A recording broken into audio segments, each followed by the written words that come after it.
And here we go. 10, 9, 8, 7. Ça y est. RS-25 engines lit. 4, 3, 2, 1. Booster ignition. And liftoff. Allez, The décollage. crew of Artemis 2 now bound for the moon. Humanity's next great voyage begins. Good roll pitch. Impressionnant. Roger, roll pitch. C'est le mouvement de la fusée en roulis et en tangage. C'est quand même Integrity, AMT C'est un moment high. exceptionnel là, qu'on est en train de vivre. c'est extraordinaire. Il faut imaginer quand vous êtes sur place l'onde de choc que vous prenez dans les côtes. Vous sentez le sol trembler. Là, c'est une image extraordinaire. Une image pour l'histoire. Décollage donc à l'instant de la mission Artemis 2. Premier vol habité vers la Lune depuis plus de 50 ans. Là, on va atteindre bientôt, Mach 1. on va atteindre le maximum de pression aérodynamique, c'est-à-dire là où la pression de l'air est la plus forte. Et on entend la clameur. Hein. Exactement. On rappelle 400 000 personnes. Regardez ce ciel bleu qui est traversé par la fusée, c'est extraordinaire. Et Peut-être qu'on peut expliquer ce panache de fumée et le feu encore qu'on voit. ça, c'est la combinaison des boosters et des moteurs Génique, ouais. qui laissent cette traînée de condensation. Pour l'instant, tout se passe bien. Et on va atteindre donc le maximum de pression aérodynamique à 1 minute.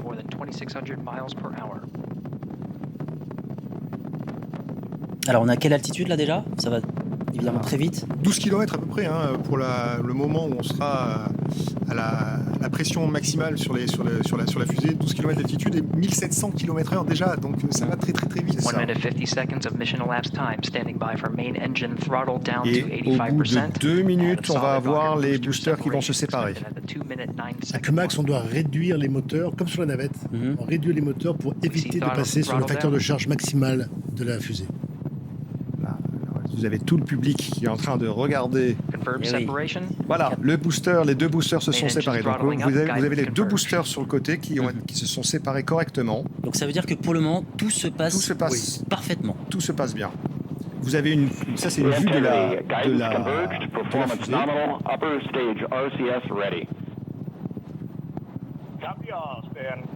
La prochaine étape, c'est le largage du fameux système d'éjection des astronautes. On a peu besoin après 3 minutes de vol. C'est ça, c'est à 3 minutes 18, vous allez avoir, c'est ça, le largage du système d'éjection. Et là, pour l'instant, donc la fusée, elle est propulsée par les 4 moteurs cryogéniques qui sont sur le réservoir central. Vous savez, c'est le réservoir orange que vous voyez au début. Et vous avez au-dessus toujours la capsule. Donc là, évidemment, c'est un point dans le ciel. Et regardez cette vue. Ça commence à ressembler à quelque chose. Quel est le process là pour les astronautes qui sont à bord du vaisseau? Qu'est-ce qu'ils ont à faire? Contrôle des systèmes, contrôle de la pressurisation, contrôle de tous les systèmes à bord, et puis contrôle de la navigation Ça y est. également. Ça y est, vous avez vu l'image qui vient de passer. Donc là, ils ont éjecté le système d'éjection. Donc voilà, là vous voyez là, sur l'image, vous voyez les deux boosters qui descendent. Vous aviez les protections du système qui sont sorties et le système vient d'être éjecté. Il les récupère les boosters. En parachute, non? And Houston has you loud and Sur la navette, on clear récupère. on Idris at the Kármán line. Alors est-ce Donc qu'il y il a... faut changer de caméra en fait. Parce Ouais. que, évidemment, là, elle s'éloigne de plus en plus, donc ils changent régulièrement de caméra pour essayer de la suivre. Et plus on va avancer, plus on va utiliser les caméras qui sont à bord de la fusée. Voilà, si vous nous rejoignez, un décollage réussi. Pour l'instant, tout se passe bien. Écoutez, cette c'est fusée avec à son bord 4 astronautes en direction de la Lune. Tout à fait. Et on va attendre le MICO, qui est le Main Engine Cut-off, c'est-à-dire la fin de la combustion du moteur principal. C'est ça. Donc, C'est un voyage, Nicolas, peut-être qu'on peut le redire, qui va durer entre 3 et 4 jours. alors en fait, la mission va durer 10 jours et on a une journée de test 3 à 4 en jours orbite. pour atteindre Et voilà, la 3-4 jours pour atteindre la Lune et ensuite la même chose pour revenir. Vous voyez, là, c'est une vue en orbite. une vue de... Alors, ils ne sont pas tout à fait techniquement encore en orbite, mais ils vont bientôt y arriver. Mais voilà, on a une vue de la fusée. Il n'y a pas encore eu la séparation entre... J'arrive pas à voir si l'étage principal est séparé ou pas. Je crois pas. Hein. Normalement, c'est après 8 minutes. Voilà, on a 5 minutes du lancement. Donc, dans 3 minutes, ils vont séparer la capsule et le propulseur qui est derrière du propulseur central et du réservoir central. Allez, on va retrouver Franck Genozo. Franck, vous êtes juste à côté du pas de tir. Décollage réussi. Franck, on imagine le soulagement près de vous. Exactement, il y a eu pas mal d'applaudissements, la foule qui avait accompagné les dernières secondes du décompte et je vais essayer de vous le faire vivre comme on l'a vécu au départ. Évidemment, ce panache de fumée qui se répand d'abord autour de la fusée. Et ce qu'on a vu, c'est la lumière, le feu des moteurs avant seulement d'entendre le son. Et quand je dis le son, Julien, c'était un grondement absolument monumental qui s'est progressivement rapproché de nous et ça a provoqué un véritable tremblement ici. On avait l'impression que la Terre tremblait. Je peux vous montrer encore, si vous le voulez bien, avec les Soudre, eh bien, le sillage de la fusée. On voit encore cette traînée laissée ici dans le ciel bleu de la Floride. Moment d'histoire, évidemment, auquel on a assisté, auquel ont assisté aussi tous les observateurs qui sont ici, les journalistes, les membres des équipes de la NASA ou des équipes des constructeurs européens qui ont participé à cette mission Artemis 2. Un immense soulagement, aussi une grande fierté pour beaucoup de gens. Et puis, un moment historique aussi pour tous ceux qui suivent quasiment au quotidien la NASA. Il y en a des suiveurs de la NASA dans le monde, ils étaient tous ici et il y a eu des applaudissements nourris au moment où cette fusée s'est élevée dans le ciel et où elle a commencé à s'éloigner de la planète Terre. Merci beaucoup Franck de nous faire vivre cet événement historique au plus près du pas de tir. On disait tout à l'heure, il y a donc 4 astronautes, un pilote. Mais donc peut-être vous pouvez nous expliquer quels sont les gestes du pilote au sein de ce vaisseau. Il y a plusieurs phases de pilotage. La phase de pilotage qui va avoir lieu, c'est lorsqu'on a séparé de la fusée le retour du vaisseau pour faire un simulacre de rendez-vous sur cette partie arrière du fusée. Et ensuite, il y a le contrôle de l'allumage des moteurs pour le départ vers la Lune. Et après, il y a le contrôle de la décélération pour le retour sur Terre. Là, normalement, il ne touche à rien. Alors, c'est ce qu'on voulait savoir. Non, oui. En fait, là, tout se fait de manière automatique. Comme sur les Soyouz. Pilote automatique. D'ailleurs, c'est tant mieux, mais pour l'instant, il ne touche à rien. Et s'il devait toucher à quelque chose, c'est qu'il y aurait plutôt un petit problème. Et là, vous voyez, dans 30 secondes, dans 40 secondes, on va avoir la séparation de la capsule, enfin du vaisseau que constitue la capsule, le module de service et le propulseur du réservoir central. C'est une étape très importante. Et vous voyez cette image que vous voyez ici, on voit qu'en fait, les moteurs de l'étage principal, en fait, sont toujours en fonctionnement. Mais comme vous avez beaucoup moins d'air, vous avez besoin de moins de puissance, en fait, puisqu'il y a pratiquement, là où ils sont, il y a beaucoup moins de résistance à l'air. Donc, on n'est plus tout à fait dans la même configuration. Mais on voit quand même que cette poussée de l'étage principal, elle est très importante pour atteindre l'orbite qui est visée. Bon, on a donc première indication. Regardez, décollage extraordinaire. réussi. Regardez cette image. Oh, qu'est-ce qu'elle est magnifique. Elle est magnifique. Là, vous avez la séparation entre la capsule à droite et le réservoir principal à gauche. Magnifique. Vous l'avez vu ? Bien sûr. C'est encore un moment symbolique, évidemment, de cette mission. Et là, on peut dire déjà que... c'est bien parti. Voilà. Oui. Il y a une grande partie du travail qui a été... Et on sait que la NASA jouait gros sur ce lancement. Oui, on peut déjà dire que c'est une réussite. C'est une belle réussite. Pour l'instant, c'est une belle réussite. Ah oui, c'est superbe. Vous savez, c'est quand même c'est le deuxième vol de cette fusée, quand même. C'est assez incroyable. Donc là, théoriquement, l'étage cryogénique qui emporte les astronautes, il y a un moteur qui aurait dû s'allumer. Alors, c'est difficile de savoir si c'est fait ou pas. En tout cas, c'est la dernière étape pendant un quart d'heure, en fait. Prochaine étape, ce sera le déploiement des panneaux solaires, puisque ce vaisseau, maintenant, c'est un vaisseau spatial. Il doit être alimenté en énergie. Et donc, les panneaux solaires vont se déployer pour alimenter le vaisseau. Et on parlait du pilote Victor Glover tout à l'heure, qui effectivement n'avait pas, heureusement, grand-chose à faire pendant cette phase, mais il ne va pas chômer, puisque dans à peu près 3 heures et quart, vont commencer les manœuvres de test en orbite, de manœuvrabilité de cette capsule. Il va devoir d'abord la capsule va se séparer de l'étage de propulsion qui est juste un petit peu derrière, et il va y avoir des manœuvres. Ça va se faire très bientôt. Vous voyez sur cette image-là, regardez à droite, tout à droite, vous avez le cône, c'est la capsule dans laquelle sont les astronautes. Juste derrière, là, vous avez un rectangle ou un carré noir, c'est le module de service européen. Et tout ce qui est à gauche, avec la partie, vous voyez, rouge, etc., c'est ce qu'on appelle l'ICPS. C'est une partie qui va aider l'ensemble à être propulsé et à atteindre l'orbite qui est recherchée et à manœuvrer. Et une fois que ce sera effectué, cette partie-là va être dégagée, éjectée, et donc il ne restera plus que le module de service et la capsule.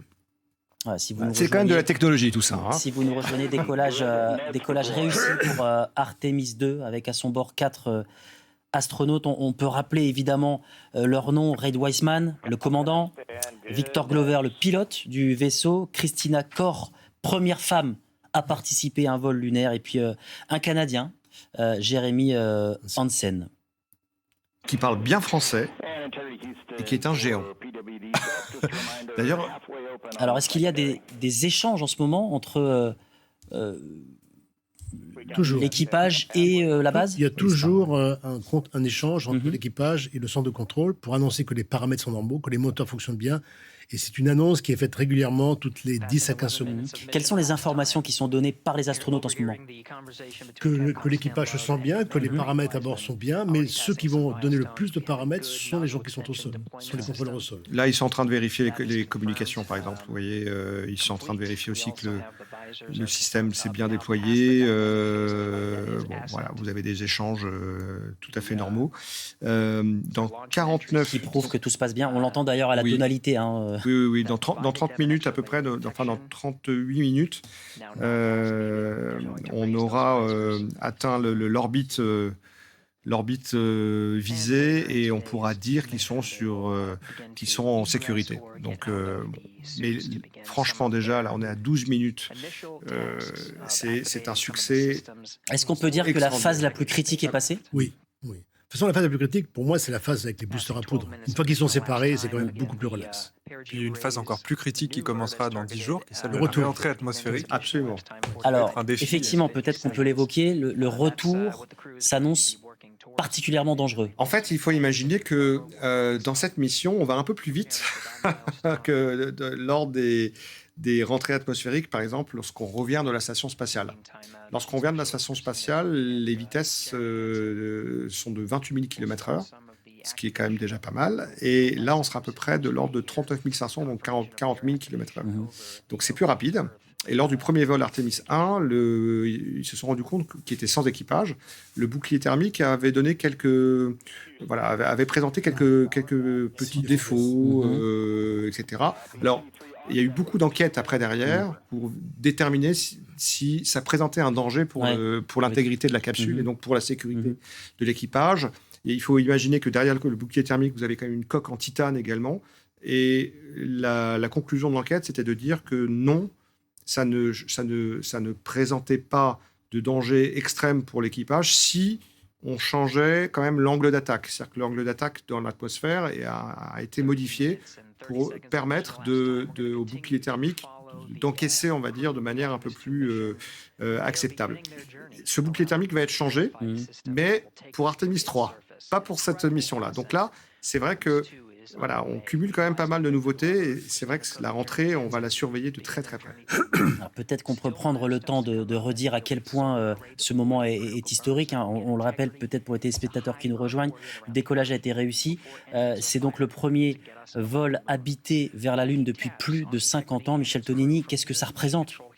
C'est une étape extrêmement importante qui montre que tout ce qu'on a fait jusqu'à présent sert à retourner sur la Lune puis sur Mars, mais plus simplement avec un seul pays, parce que là on y va en coopération. On voit bien qu'il y a le drapeau européen, il y a le drapeau canadien, le drapeau américain.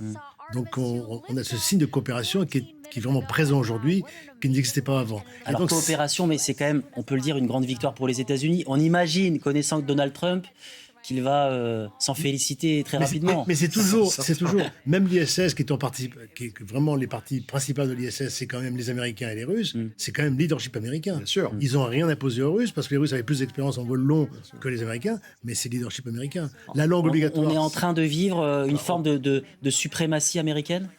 Je dirais pas jusque-là, mais en tout cas, parce qu'on a quand même d'excellents ingénieurs, on a un savoir-faire en Europe qui est extraordinaire, mais c'est vrai qu'il y a une volonté politique et des moyens financiers qui sont mis derrière, y compris d'ailleurs une émergence de tout un écosystème de nouvelles entreprises alors contrairement à ce qu'on croit, elles sont pas là depuis quelques années, ça remonte quand même il y a une vingtaine d'années, SpaceX, ça fait 20 ans qu'ils travaillent, et tous ces... Quand vous allez en Floride et que vous allez vous longer la côte de Floride, vous avez ce qu'on appelle la Space Coast.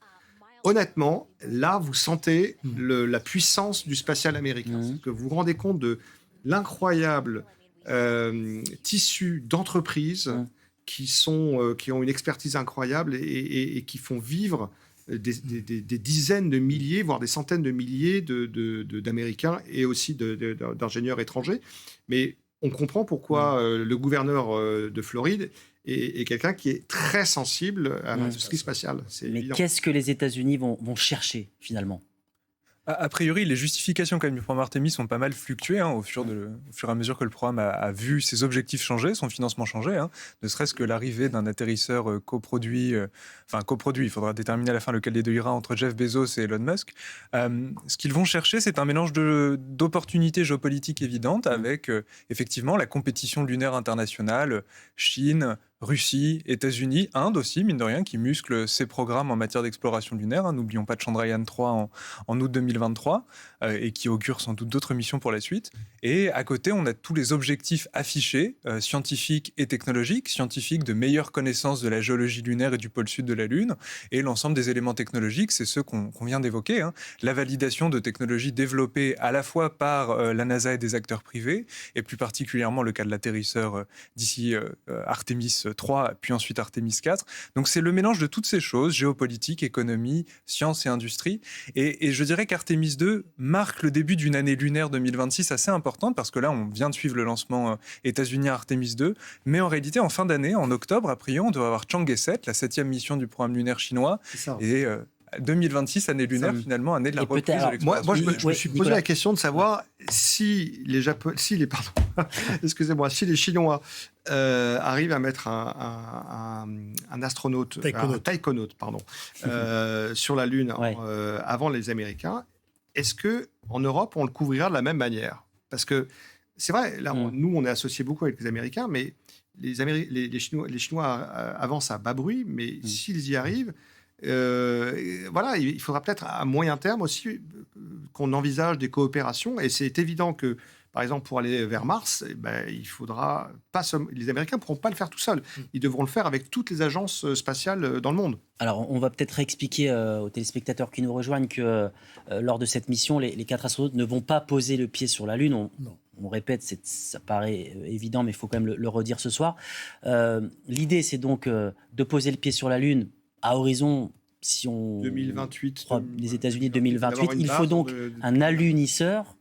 Et où est-ce qu'on en est sur la fabrication de cet alunisseur ? C'est là que ça coince. C'est un peu secret. C'est un peu secret parce qu'il y a le Blue Moon de Bezos, mais ça c'est hyper secret. On ne sait pas ce qui se passe à l'intérieur.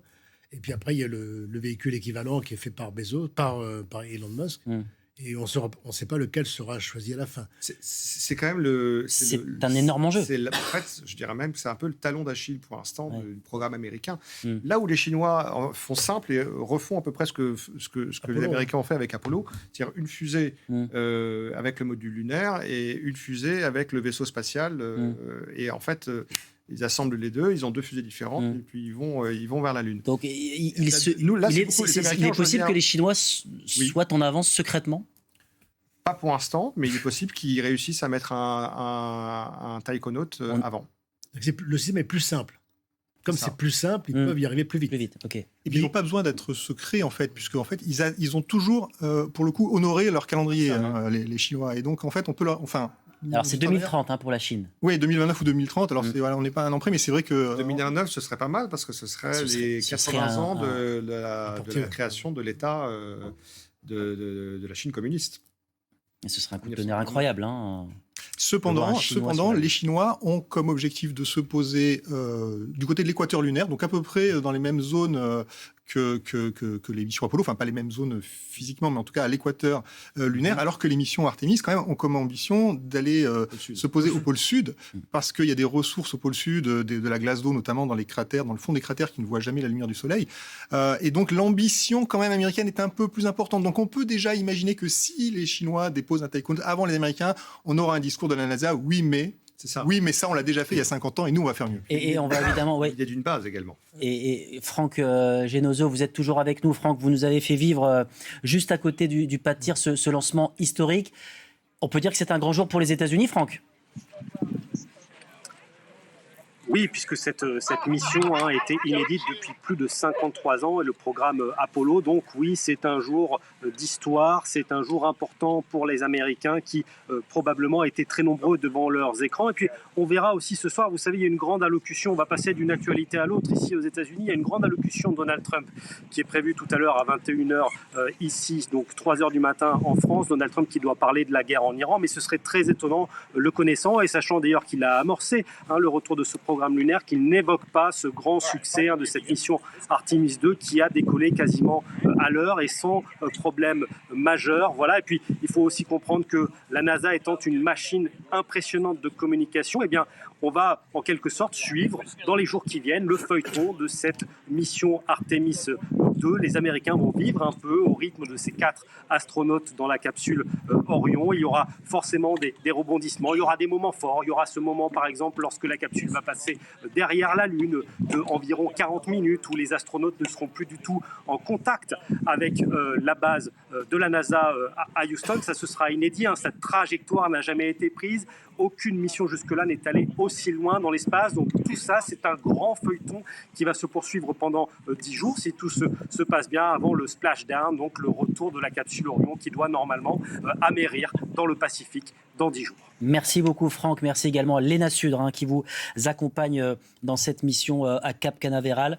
On rappelle donc la distance, Nicolas, 384 000 km, c'est un voyage vertigineux. Oui, absolument. Et comme ils vont passer à 7000 km de la Lune, ils pourront peut-être atteindre les 410 000 km. Et ce sera donc un record. Ce sera un record, ce sera l'équipage. Jamais un humain n'est allé aussi loin. Exactement. Regardez cette image quand même. Moi, ça me fait penser au film L'étoffe des héros, vous voyez. C'est vraiment exactement ça. C'est quand même assez magnifique. C'est un moment assez extraordinaire. Voilà. Et on doit s'arrêter là sur cette image magnifique. On rappelle donc l'information de cette soirée décollage réussi pour la mission Artemis 2. Cap sur la Lune avec 4 astronautes à bord. Tout s'est bien passé et vous l'avez vécu. On est très fiers en direct sur France Info.